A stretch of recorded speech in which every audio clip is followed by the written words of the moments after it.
Muita alegria, né, que nós estamos tendo a oportunidade novamente de fechar a temática do mês. Estivemos fechando no primeiro mês e agora no segundo mês também.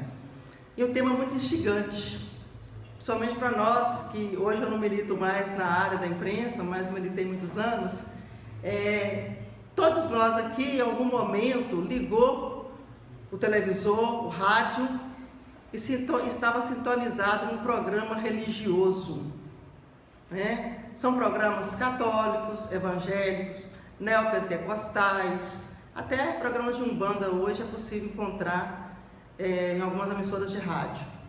Então, as religiões as principais no Brasil têm na última década usado essa pós-modernidade, o avanço da tecnologia, para a difusão da fé, para a difusão dos seus valores, de suas crenças. E a nossa reflexão hoje vai ser como que o uso da mídia pelas religiões tem impactado na espiritualidade do grande público. Será que a forma como está sendo usado está aumentando ou está diminuindo a espiritualidade do grande público, né? Que é o público-alvo da mídia? Então a reflexão vai ser mais ou menos nesse sentido. As muitas religiões, as muitas possibilidades dentro da mídia e o resultado disso na espiritualidade. Vamos também na reflexão de hoje ver que há muita diferença entre religião e espiritualidade.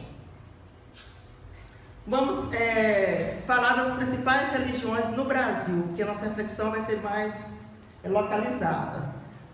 Nós temos aí no censo do IBGE 2010 que a religião católica, apostólica romana, pega a maior parte, a maior fatia do bolo, né? 64,6%. Na verdade, o catolicismo hoje conta com mais de 1 bilhão de adeptos em termos de mundo. Então é uma religião realmente muito já, né, tradicional e com muitos seguidores. Os evangélicos, que aí vão se dividir entre os pentecostais, os neopentecostais, protestantes, que originou lá da reforma protestante liderada por Martinho Lutero, no século VII, mais ou menos, 17, porque divergência de crenças dentro da Igreja Católica, né? Martinho Lutero liderou a reforma contrária à venda da fé, né, pelo clero, a alguns dogmas como o fato do Papa não poder se enganar nunca, a veneração aos santos, tudo isso então originou essa vertente aí dos evangélicos. A doutrina espírita, surgida na França em 1857, está com 2% aí em termos de Brasil. E a Umbanda e Candomblé, que são seitas afro-brasileiras, ainda com 0,3% também. Definindo o que seria religião, então, um conjunto de crenças relacionado com aquilo que a humanidade considera como sobrenatural, divino e sagrado, bem como o conjunto de rituais e códigos morais que derivam dessas crenças. Quando a gente começa a estudar muito sobre religião, e principalmente a diferença da religião e a espiritualidade, nós espíritas vamos cada vez mais achar que nós estamos mais para o conceito de espiritualidade do que de religião. Exatamente porque nós não temos esses rituais, esses códigos, né, que está dentro do conceito do que seja religião. Mas as principais religiões são essas aí. Até a partir, né, vamos melhor dizer, a partir de 2002, os veículos de comunicação passaram a poder ser adquiridos, registrados em nome de pessoas jurídicas, principalmente a radiodifusão. Então, nós vamos observar a partir de 2002 aí uma mudança em termos dos donos da mídia, que vamos falar daqui a pouco. Mas antes é bom a gente definir também exatamente o que é mídia, que é o termo mídia, né, aportuguesado, que ficou mídia. vai designar a função, o profissional, a área, o trabalho da mídia, podendo também esse conceito se estender ao ato de planejar, desenvolver, pensar e praticar a mídia em se tratando das agências de publicidade. Então, definidos aí, religião e mídia, nós vamos começar a pensar quem são os donos da mídia no Brasil.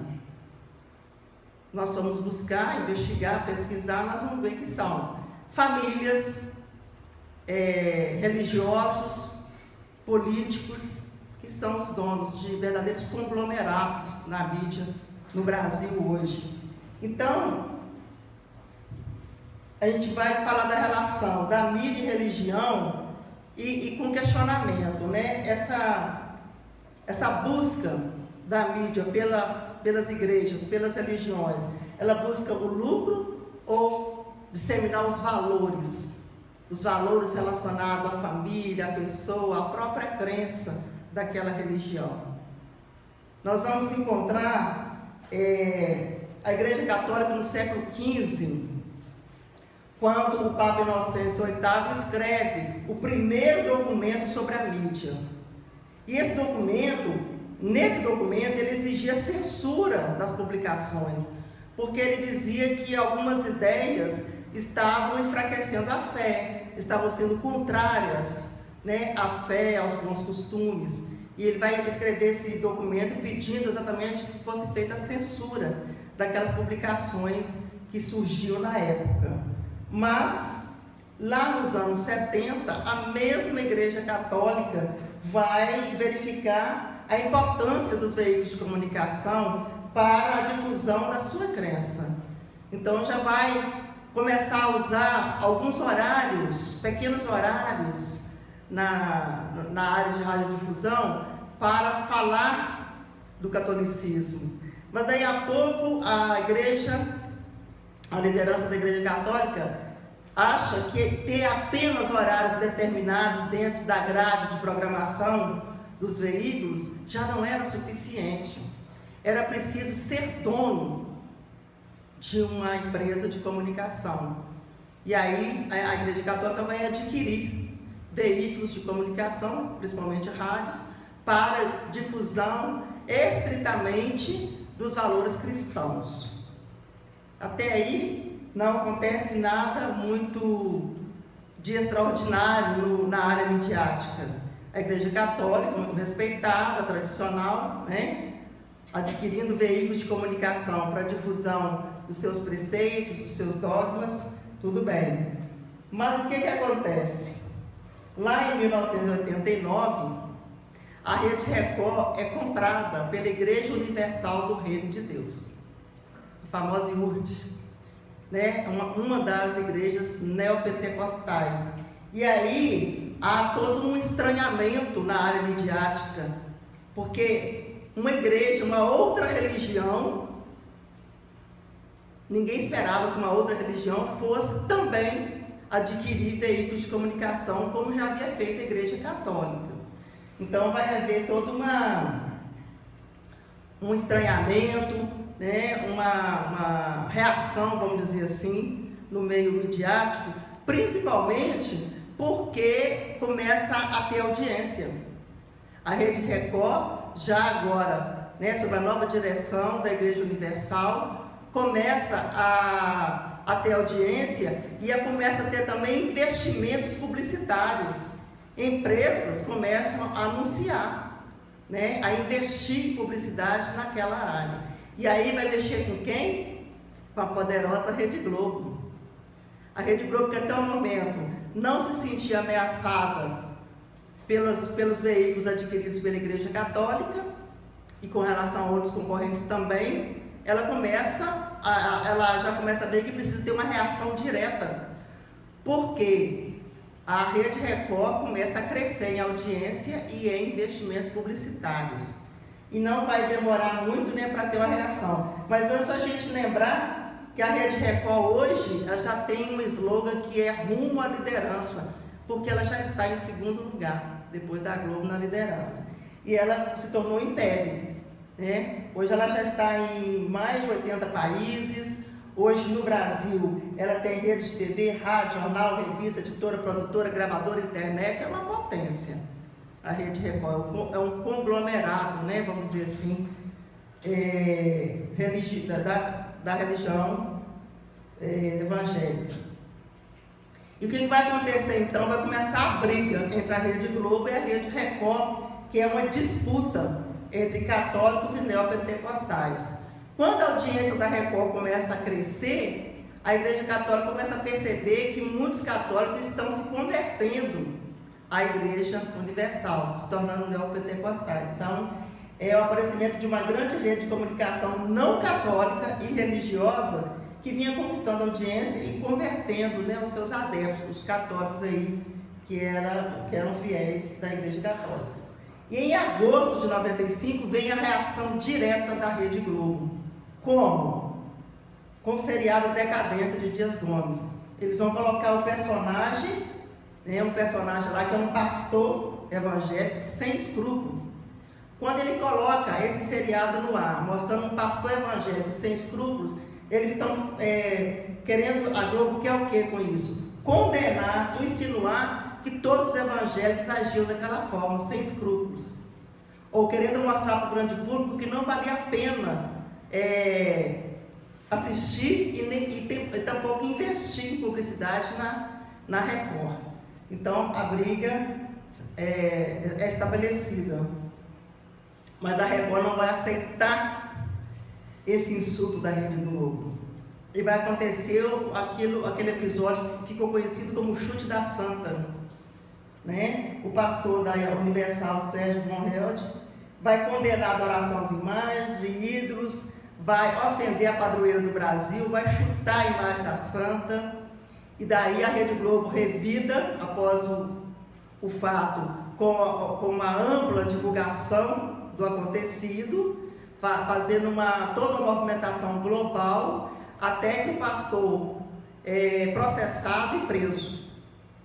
Então, assim, nessa briga entre a Rede Globo e a Rede Record, a Igreja Católica, né, possuidora de vários veículos de comunicação, começa também a se beneficiar, porque ela ficou como que neutra na briga. Então ela começa a se beneficiar também, utilizando os seus veículos para a sua divulgação, para, de alguma forma, recuperar alguns que tinham se convertido.